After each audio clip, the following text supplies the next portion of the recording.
நான் இன்னைக்கு காலைல அம்மா கிட்ட கால் பண்ணி காய்ச்சிக்கிட்டு இருந்தேன். அப்ப நான் கதைக்கும் போது கேட்டேன், அம்மா இந்த நியூஸ் எல்லாம் பாக்குறீங்களா? இந்த விஜய் அவர்கள், த்ரிஷா அவர்கள் வந்து கல்யாணம் பண்ண போற மாதிரிலாம் நிறைய பேச்சுக்கள்லாம் வந்துகிட்டு இருக்கு. அதெல்லாம் நியூஸ்ல காட்டினாங்களா, பாத்தீங்களா அப்படின்னு கேட்கும்போது, ஆமா அதெல்லாம் பார்த்தேன், என்னன்னு தெரியல, ஏதோ விஜய் வந்து இன்னொரு கல்யாணம் பண்ண போற மாதிரி காட்டிக்கிட்டு இருக்காங்க, எனக்கு அது ஒரு மாதிரி பிடிக்கல அப்படின்னாங்க. அப்புறம் சொன்னேன், உங்களுக்கு விஜய் பிடிக்காதா அப்படின்னு கேட்கும்போது, இல்ல விஜய் பிடிக்கும், ஆனா கல்யாணம் ஆகி 2 குழந்தைங்க ஆனதுக்கு அப்புறம் ஒரு குடும்பம் இருக்கும்போது இன்னொரு கல்யாணத்தை தேடி போறதெல்லாம் நல்லா படல, எனக்கு ஒரு மாதிரி சரியா இல்லை அப்படிங்கும்போது நான் கேட்டேன், ஏன் இப்ப நீங்க கதைகள் டெலிகிராமாலாம் பாக்குறது நிப்பாட்டிட்டீங்களா அப்படின்னு கேட்கும்போது, இல்ல நான் அதை பாக்குறது இல்ல, குறைச்சிட்டேன். ஒரு சில கதைகள் பார்த்துக்கிட்டு இருந்தேன். அதுல என்னன்னா வந்து அவன் வந்து டிவோர்ஸுக்கு அப்ளை பண்றான், அதுக்கு முன்னுக்கு அவ வந்து பிரெக்னென்ட் ஆயிட்டா, அந்த குடும்பத்துல அந்த மாதிரி பிரச்சனை நடக்குது, இந்த குடும்பத்துல இந்த மாதிரி பிரச்சனை நடக்குது, ஒரு மாதிரி எப்ப பார்த்தாலும் சண்டை சச்சரவுனே இருக்கு, அதனால நான் பாக்குறதெல்லாம் குறைச்சிட்டேன் அப்படின்னு சொல்றாங்க. ஏமா அந்த காலத்துல இந்த மாதிரி தானே நடந்துச்சு, இப்ப அந்த காலத்து சினிமாலாம் அப்படி இருக்கல அப்படிங்கும் போது, அந்த காலத்து சினிமாலாம் அப்படி இருக்கல, அந்த காலத்துல நாங்க சிவாஜி, எம்ஜிஆர், நாகேஷ் அவங்க படங்கள்லாம் பார்க்கும்போது அவ்வளவு கருத்துள்ள படங்களா இருக்கும், அந்த பாட்டு எல்லாமே வந்து அவ்வளவு கருத்துள்ளதா இருக்கும், ஒவ்வொரு படத்தையும் பார்க்கவே ஆசையா இருக்கும், அவங்க பேசுறதெல்லாம் கேட்கறதுக்கு ஆசையா இருக்கும். இந்த காலத்துல படமா வருது, எல்லாமே வந்து தலையெல்லாம் விரிச்சு போட்டு வராங்க பொண்ணுங்க, வீட்டுக்குள்ள எல்லாம் பொம்பளை பிள்ளைங்க தலையை விரிச்சு போட்டு இருந்தா வீட்டுக்கெல்லாம் வந்து விளங்குமா, உடுப்பெல்லாம் வந்து அரைக்குறையா உடுத்திக்கிட்டு இருக்காங்க, இதுதான் சினிமாவில் காட்டுறாங்க, அதை பார்க்கறதுக்கு நல்லாவா இருக்கு அப்படிங்கிறாங்க. ஸோ நீங்களும் கூட உங்க அம்மா அப்பா கிட்ட இல்லைன்னா வீட்டில் இருக்க வயசான யார்கிட்டையும் இதை பத்தி சும்மா கேட்டு பார்த்தீங்கன்னா அவங்களும் இந்த மாதிரி தான் பேசுவாங்க. ஸோ நல்லா நோட் பண்ணி பாருங்க,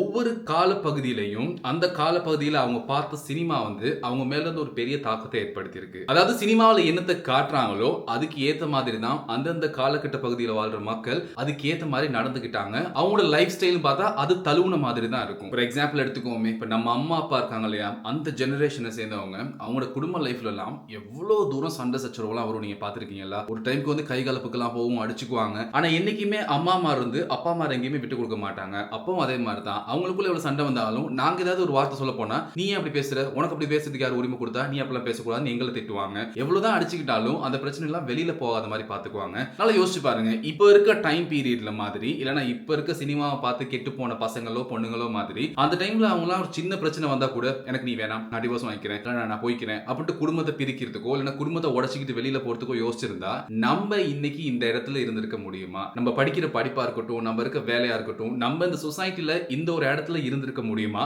அன்னைக்கு அவங்களுக்கு நடந்த ஒரு சின்ன சின்ன பிரச்சனைகளுக்கெல்லாம் குடும்பத்தை உடைச்சிட்டு எனக்கு நீ வேணா, நான் வேணா, நீ அவனை பார்த்துக்க, அவனை அனாதையா விட்டுட்டு போயிடுவோம் அப்படிங்கிற ஒரு இன்டென்ஷன்ல அந்த மக்கள் வாழ்ந்திருந்தாங்கன்னா இன்னைக்கு நம்ம ஒரு நல்ல நிலைமையில இருந்திருக்க முடியாது. அந்த டைம்ல இருந்த சினிமா வந்து நல்ல நல்ல விஷயங்களை காட்டினாங்க. ஃபார் எக்ஸாம்பிள் நம்மளோட சைல்ட்ஹுட் எடுத்துக்கோங்களே, நம்ம சாதாரணமா ஒரு சண்டே டிவி முன்னுக்கு உட்கார்ந்தால கூட வந்து அந்த டாப் 10 மூவிஸ் போடுவாங்க, அதுக்கப்புறம் டாப் 10 பாடல்கள் பத்தி போடுவாங்க, ஒரு நல்ல ஒரு ஹாலிவுட் மூவி வந்து தமிழ்ல டப் பண்ணி போடுவாங்க, அது வந்து சின்ன பசங்க பாக்குற மாதிரியான ரொம்ப ஜாலியான என்டர்டைன்மெண்ட் மூவிஸ் போடுவாங்க. அதையும் தாண்டி அந்த டைம் பீரியட்ல பசங்கள் வந்து டெலிடிராமாலாம் பார்ப்பாங்க. நம்ம பார்த்தோம் அந்த மை டியர் பூதம், சிந்து பாத்துங்கிற கதை, அப்புறம் இந்த நைட்ல வந்து இந்த சின்ன பாப்பா பெரிய பாப்பான்னு போடுற கதை, இந்த மாதிரி நிறைய என்டர்டெயின்மெண்டான ப்ரோக்ராம்ஸ் இருந்துச்சு. ஆனா ரொம்ப பாசிட்டிவ் தாட்ஸ் தான் வந்து கொடுத்துச்சு. ஒரு மாதிரி உள்ள கிரஜோ இல்லைன்னா வந்து ஒரு குடும்பத்தை கெடுக்கிற மாதிரியோ, சமூகத்தில் ஒரு பிரச்சனை உண்டாக்குற மாதிரியோ, இல்லைன்னா வந்து அருவருக்கிற மாதிரியான ப்ரோக்ராம்ஸோ என்னைக்குமே அந்த டைம்ல நாங்க பார்த்ததில்லை. ஒரு மாதிரி பாசிட்டிவா ரொம்ப கிரீனா இருக்க மாதிரியான ப்ரோக்ராம்ஸ் தான் ஈவன் நம்மளோட சைல்ட்ஹுட்ல கூட நம்ம பார்த்துக்கிட்டு இருந்தோம். ஆனா இப்போ அப்படி இல்லை. ஈவன் நார்மலா டெலிடிராமா எடுத்துக்கிட்டாலும் சரி, வர்ற படங்களை எடுத்துக்கிட்டாலும் சரி, அந்த படங்கள்ல காட்டுற விஷயங்கள் எல்லாமே வந்து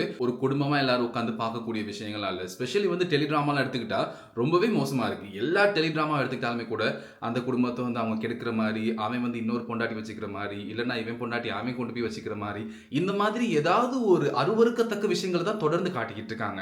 ஸோ இதை தொடர்ந்து காட்டும்போது இதை பார்க்குற மக்களுக்கு அந்த டோபமைன் தான் முதல் ட்ரிகர் ஆகும். உடனே பெரும்பாலும் இருக்கவங்க வந்து இது வந்து ஒரு சாதாரணமான ஒரு டெலிடிராமா இல்லைன்னா சும்மா அது ஒரு சினிமா அப்படின்னு அவங்களுக்கு பிரிச்சு பார்க்க தோணாது. இது சமுதாயத்தில் இப்படிதான் நடந்துகிட்டு இருக்கு போல, இதெல்லாம் ரொம்ப கேஷுவல் ஆயிடுச்சு, இல்லைன்னா இப்படித்தான் வந்து வாழ்க்கை போய்கிட்டு இருக்கு போல அப்படிங்கிற ஒரு இன்டென்ஷனை லிட்டரலி அவங்களுக்குள்ள அது வந்து புகுத்திரும். ஸோ அப்படி இருக்கும்போது இப்ப இருக்க பெரும்பாலான சின்ன பசங்க பொண்ணுங்க எல்லாருமே வந்து இந்த சினிமா மோகத்துல மூழ்கி இருக்கனால, இந்த சினிமா செலிபிரிட்டிஸை வந்து கடவுள் மாதிரி பாக்குறனால அவங்க லைஃப்ல பண்ற எல்லா விஷயத்தையும் இவங்க ரிப்ளிகேட் பண்ண ட்ரை பண்றாங்க. இவங்க அவங்களோட வாழ்க்கையை வாழ்றதுக்கு ட்ரை பண்றாங்க. அவங்களோட ஸ்டைலா இருக்கட்டும், ஆட்டிடியூடா இருக்கட்டும், பிஹேவியர்ஸா இருக்கட்டும், அது எல்லாத்தையுமே இவங்களும் அதே மாதிரி பண்ணணும். அப்பதான் நானும் ஸ்டைலா இருப்பேன், என்னைய வந்து சொசைட்டில ஒரு பெரிய ஒரு மனுஷனை பார்ப்பாங்க, என்ன வந்து தனியா பார்ப்பாங்க அப்படிங்கிற ஒரு மன நோயில வந்து அவங்க அதை திரும்ப ரிப்ளிகேட் பண்ண ட்ரை பண்றாங்க. இதுக்கு நம்ம அவங்கள குறை சொல்ல முடியாது. ஏன் அப்படின்னா வந்து அவங்களுக்கே லிட்டரலி தெரியல, நாங்க வந்து ஒரு மாதிரி அடிக்ட் ஆயிட்டோம் அவங்களுக்கு. சோ அவ்வளவு டீப்பா அந்த சினிமாட இம்பாக்ட் வந்து இந்த யங் ஜெனரேஷனுக்குள்ள போயிருக்கும் போது, சோ அப்படி இருக்கும்போது சினிமா துறையில ரொம்ப பிரபலியமா இருக்க ஒரு ஆக்டர் வந்து நாளைக்கு தமிழ்நாட்டை